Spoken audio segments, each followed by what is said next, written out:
friend. We've had a little bit of technical difficulties already this morning, but it's okay. The enemy's just really trying hard today.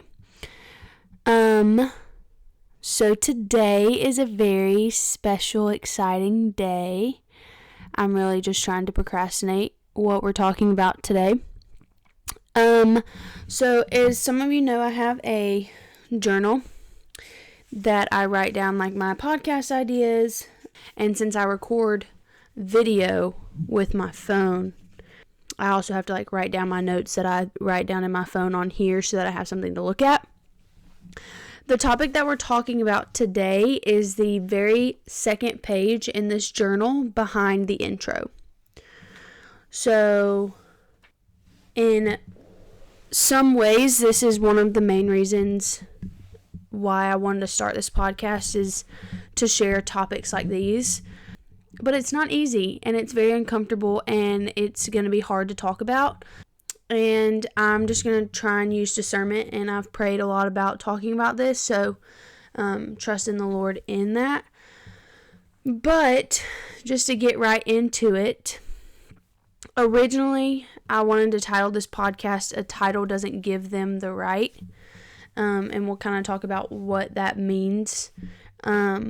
But since I have decided I wanted to talk about this, and I've just been praying over it continuously, I felt the Lord kind of shift my mindset, because that title I feel like has a really like hardened heart behind it.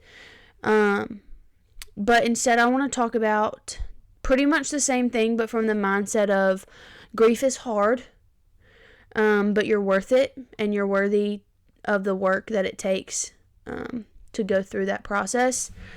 So yeah, the main reason I wanted to talk about this was because I personally have experienced grief in a multitude of ways. I've lost friends to suicide. I've lost my grandma to cancer. I've moved away from home. I no longer have a relationship with my mom. All of that is grief in a different way. And there's also other ways of grieving that isn't necessarily a bad thing. Like I got married, and with that came like having to grieve not being a Tondera anymore, which was my maiden name. Or like graduating is a great thing, and like graduating from Auburn is huge. But when I graduated, I also had to grieve the fact that like I will never be in the student section as a student anymore. So there's just other ways of grieving, or other forms of grief that aren't necessarily a bad thing, but you still have to grieve it. So I was just going to talk about the different forms of grief, and then we'll kind of talk about the title doesn't give them the right kind of thing once we get there. But grief is hard, and I think it looks different for everyone in every situation.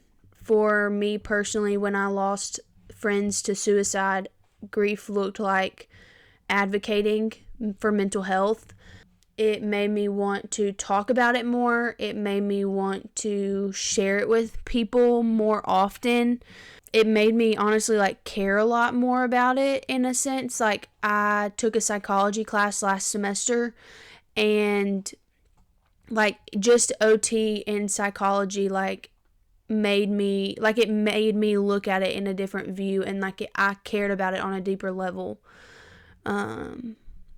when we were like learning about mental health.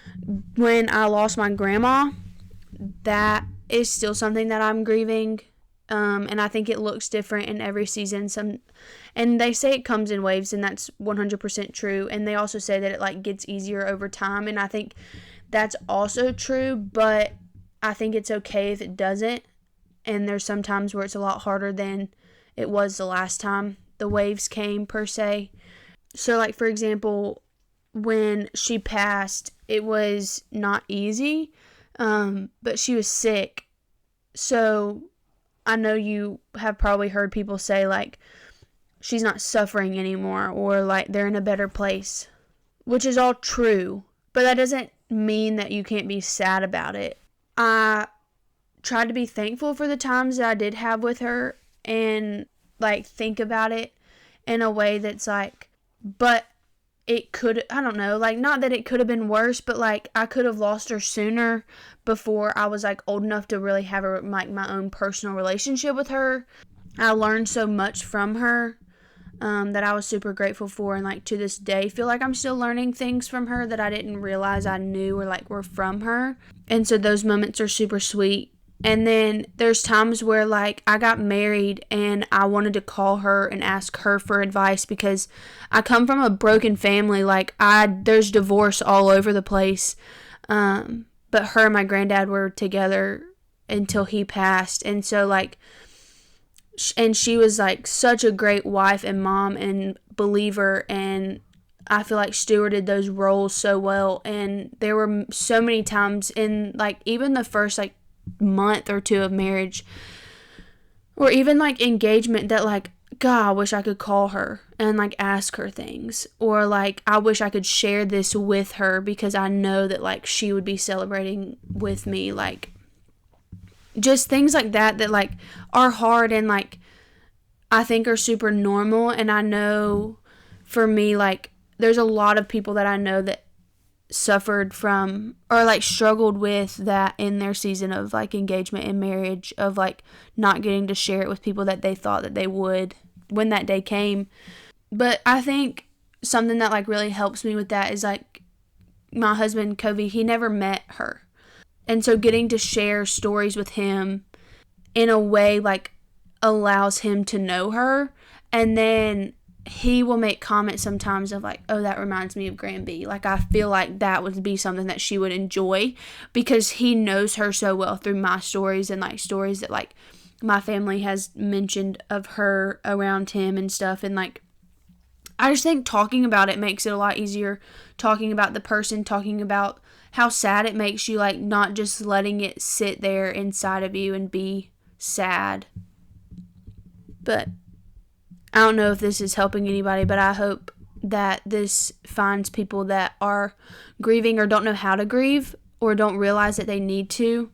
Because I feel like grieve is, like, the stages of grief. And I feel like that's a lot of, like, when someone passes. But I do want to touch on, like, what it looks like to grieve things that don't relate to, like, they're not dead. Going back to, like, celebrating your wedding and, like, being in that season with people that you thought were going to be there. I didn't have any grandparents there. I have 2 grandparents that are still alive and just chose not to come for different reasons. And I have family that were fully capable of, like, helping them get here and, like, facilitating that and being there with them. And they chose not to. So, like, grieving that was hard.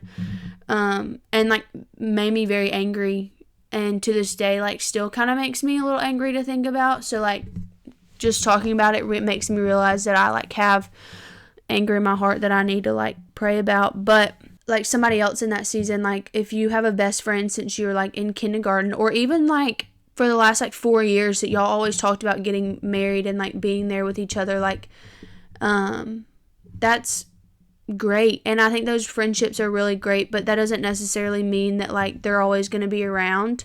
And I think, like, knowing your worth in that is super important too. Like, when there's a falling out, I know for me, there was a time where I thought that me and one of my friends, like, we were going to be in each other's weddings, like, we were going to plan each other's bachelorette trips, like, that was going to be us, like, we were going to be, like, in it with each other. And then the time came and I could not have been further from their mind. It felt like it was all about them, which I do want to say, like, a wedding is about the bride and groom, but I think there's a healthy way of, like, balancing that as the bride and groom. Like, yes, it is about the bride and groom for the wedding, but at the end of the day, like, it's about your marriage, not your wedding. And it's also, like, about the community that you're walking into that season with and, like, that commitment with. And I think for me, when one of my friends got engaged and it just felt like it was, like, I didn't matter anymore, was kind of when I realized, like, where I really stood with them. Because I think when you're engaged, like, you can be really blindsided by the fact that, like, this is all about you, and this only lasts so long, so, like, take advantage of it, which, like, granted, like, if that's what you want to do it, but, like, don't treat people poorly in the process. And so now, like, because of everything that happened then, when I felt like I was treated so poorly, we weren't not only not in each other's wedding, but we weren't even at each other's wedding. Which is, like, hard to think about because we were together through the beginnings of the relationships that we're now married in. And, like, it's just hard to think about the fact that, like, where we thought we would be now is not where we are because of, like, the journey to get here, if that makes sense. I don't really want to, like, drag this person because I still love them and I still talk to them every once in a while and, like, want nothing but the best and, like, sometimes just, like, want to be their bestie again. But, like, it hurt and, like, I had to grieve that friendship in a way that, like, I mean, I remember calling Covey and just being like, she didn't even ask me, like, what I was going through. She didn't ask me how I was doing based on what she already knows I'm going through. And, like, not even, like, in relationship wise, but, like, in my family, like, she was there through everything, and, like, she gets engaged and it doesn't matter anymore. And that's how I felt. And so I had to set boundaries and distance myself in a way that, like, was healthy for me and allowed me to, like, know my worth. And, like, just because you're engaged does not mean that I'm not worthy of your friendship, because I'm not. And, like, doesn't mean that I can't understand what you're going through or, like, listen to you. And also doesn't mean that, like, I'm not worth your time anymore. And I know this is, like, situational, but I just think that it's important, like, in situations like this, like, when you feel like you're not being treated right, understand that, like, you have the option not to be treated that way anymore. It doesn't matter who they are to you or what their title is. That does not give them a right to treat you poorly. One thing that I really started to do and had to realize in my relationship with my mom was to look at how she treated other people. Again, my goal is not to, like, drag anybody that has, like, hurt me or to talk poorly about anybody, but more so just to, like, shed light on situations and, like, help somebody if they need help, and just, like, talk about things that people don't talk about and talk about things that are hard. So this next conversation that we're going to get into about my mom, like, I love her. She's my mom. But at the end of the day, like, it's not healthy. And I don't think it's healthy for either one of us. And I don't honestly think it's healthy for anybody else that's involved, whether it be, like, other family or just, like, people around us when we're, like, having a relationship, because we're not our best versions of ourselves. I think that too is, like, super important and something to, like, notice about yourself. Like, when you have a relationship with someone, when you're the best version of yourself, when you're not in a relationship with them, or when y'all have a falling out and there's some distance there and you are the better version of yourself then, like, I think that speaks volumes.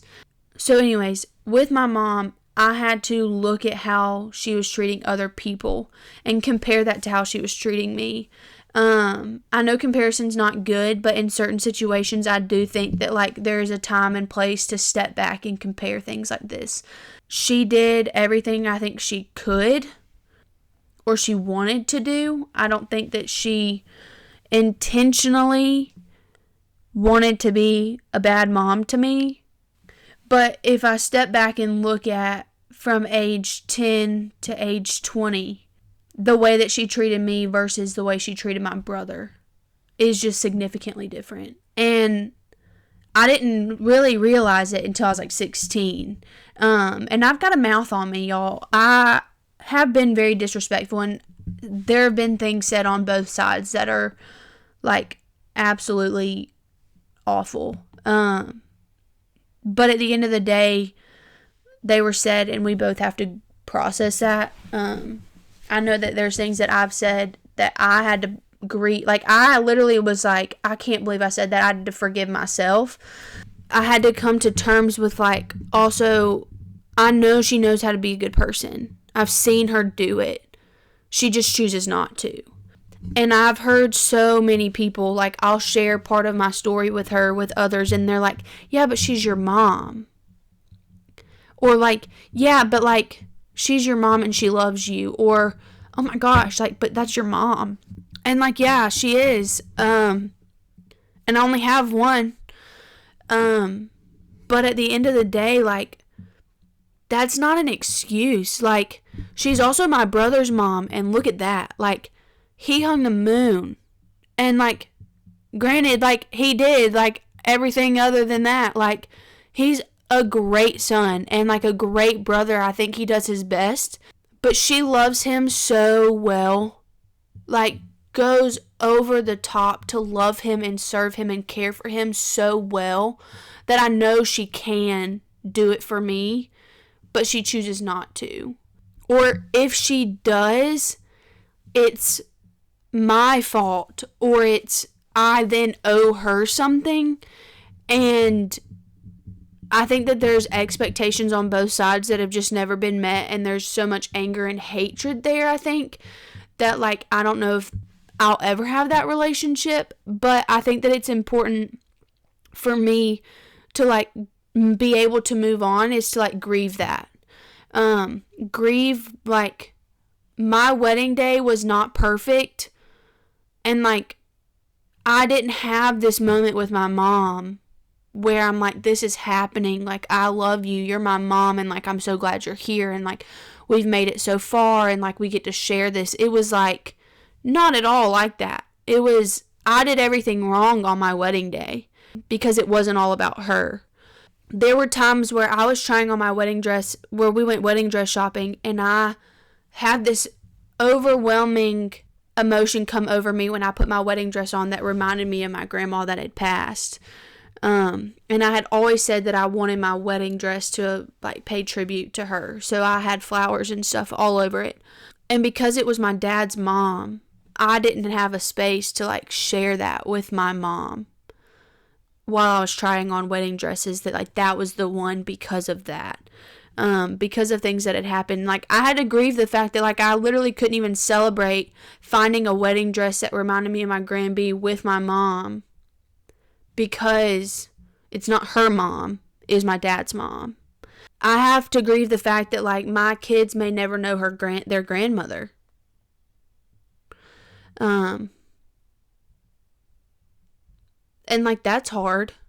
I have to grieve the fact that, like, if and when, like, I'm able to have a kid, like, Lord willing, like, my mom is not going to be the one in the delivery room with me. Like, that's hard.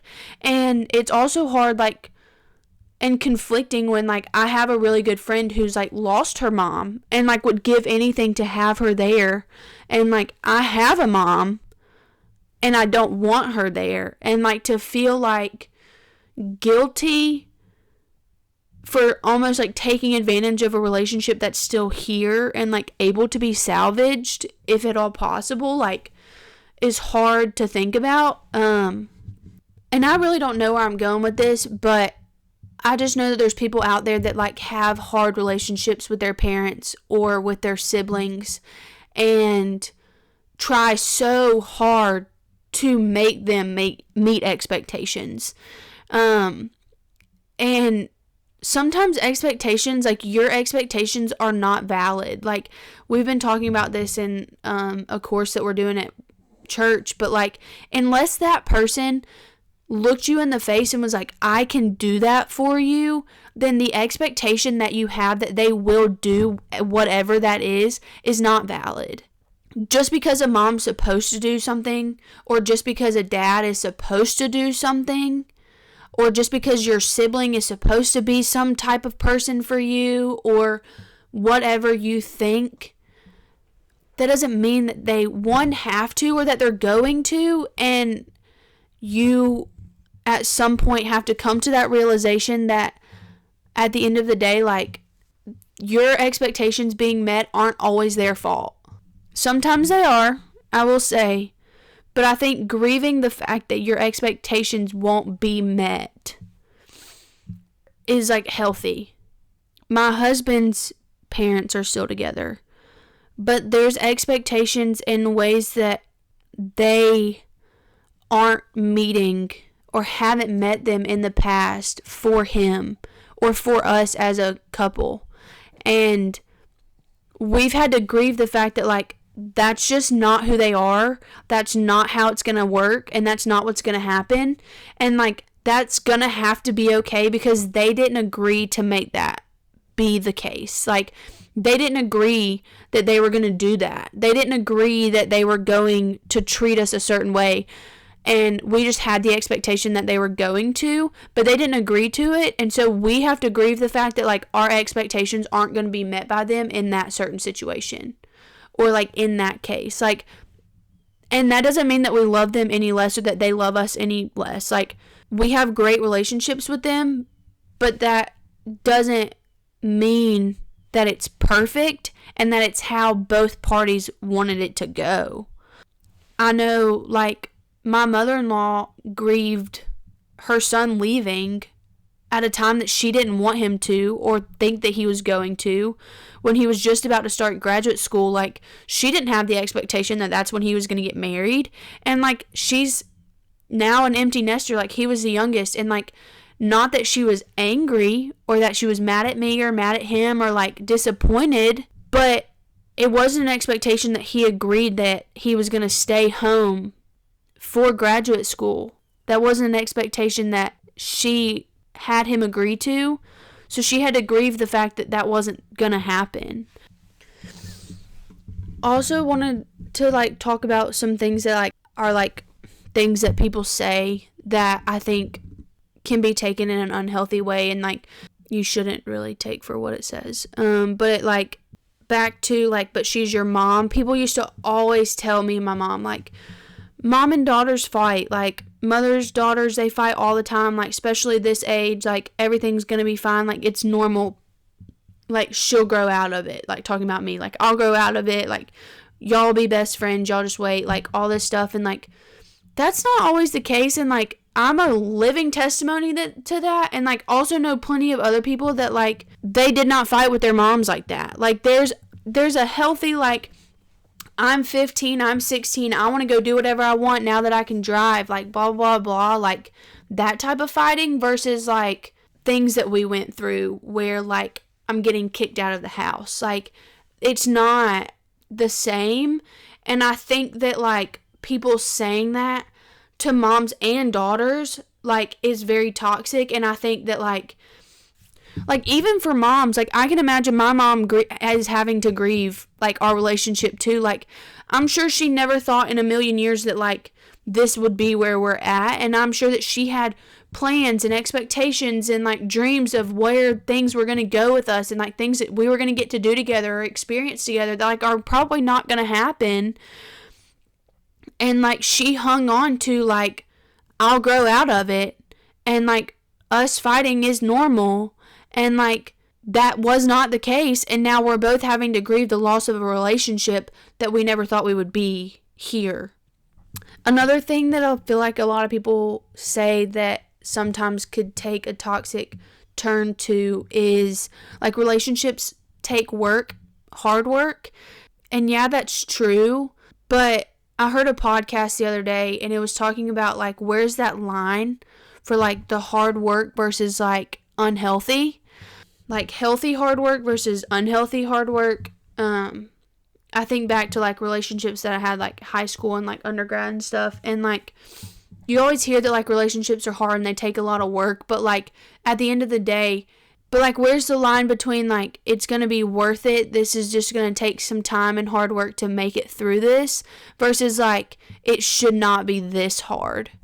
And I think that just takes, like, discernment and, like, self-awareness and, like, knowing yourself and your relationship well enough to know, like, okay, this is going to take work, but we can make it through and, like, we're going to be better because of it. Or, like, I don't know if I can make it through this and still be, like, an okay human being. Or, like, I don't know if I want to put in the work for this person I'm saying this like outside of marriage, because I think that's a little bit different, and Covey and I will talk about that on our next podcast that comes out for our 1-year anniversary. But yeah, I just think that you should really think about the work that you're about to put into something when a situation arises where you need to, and know, like, he cheated on you, like, that's not worth the work. And, like, relationships are hard, but, like, that's not a relationship that should be worked for, I think, personally. Or, like, something happens and it's like, he needs me to work hard because he needs me in this moment. And, like, he was there for me in these moments, and he worked hard for us then. I don't know.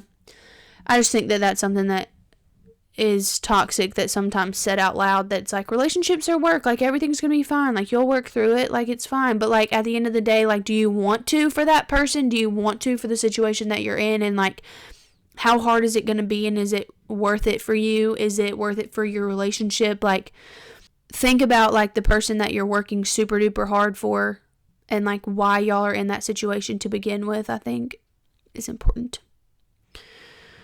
All right. I don't think that there's anything else that I really wanted to talk about in that. I just wanted to end it with reading some scripture about grief. So I'm going to read John 16, verses 16 through 33. The title of this disciples snippet is "The Disciples' Grief Will Turn to Joy." Okay. Verse 16. Jesus went on to say, "In a little while you will see me no more. And then after a little while you will see me." At this, some of the disciples said to one another, "What does he mean by saying, 'In a little while you will see me no more, and then after a little while you will see me, and because I am going to the Father?'" They kept asking, "What does he mean by a little while? We don't understand what he's saying." Jesus saw that they wanted to ask him about this, and he said to them, "Why are you asking one another what I meant when I said, 'In a little while you will see me no more, and then after a little while you will see me'? Very truly I tell you, you will weep and mourn while the world rejoices. You will grieve, but your grief will turn to joy. A woman giving birth to a child has pain because her time has come, but when the baby is born, she forgets the anguish because of her joy that the child is born into the world. So with you, now is your time to grieve, but I will see you again, and you will rejoice, and no one will take away your joy. In that day, you will no longer ask me anything. Very truly I tell you, my Father will give you whatever you ask in my name. Until now, you have not asked me for anything in my name. Ask and you will receive, and your joy will be complete. Though I have been speaking figuratively, a time is coming where I no longer use this kind of language, but will tell you plainly about my Father. In that day you will ask in my name. I am not saying that I will ask the Father on your behalf. No, the Father himself loves you because you have loved me and have believed that I came from God. I came from the Father and entered the world. Now I am leaving the world and going back to the Father." Then Jesus' disciples said, "Now you are speaking clearly and without figures of speech. Now we can see that you know all things and that you do not even need to have anyone ask you questions. That makes us believe that you came from God." "Do you now believe?" Jesus replied. "A time is coming, and in fact has come, when you will scatter each to your own town. You will leave me all alone, yet I am not alone, for my Father is with me. I have told you these things so that in me you may have peace. In this world you will have trouble, but take heart, I have overcome the world." So good. I just want to end the podcast with that and just say, your grief will turn into joy. Ask and you shall receive. There will be trouble in this world, but with the Lord you can have peace in knowing that through all things he's overcome the world. And while your grief seems heavy now, and while your grief seems hard and almost sometimes impossible and overwhelming and all of those things, like, God has been through that He's grieving with you. Something that I've held on to and like speak over my friends all the time is like the Lord is before you, with you, and after you. He was with you in the fire. He's with you now while you're grieving, and he's going to be with you on the other side in the joy. So just hold on tight to him. Pray, talk to him, ask, and you shall receive. Tell him what you're feeling. He just wants to know. Or he already knows. He just wants you to tell him. And with that, grief is hard, but you're worth it, and it's going to be worth it on the other side. And remember that. Love ya. Mean it.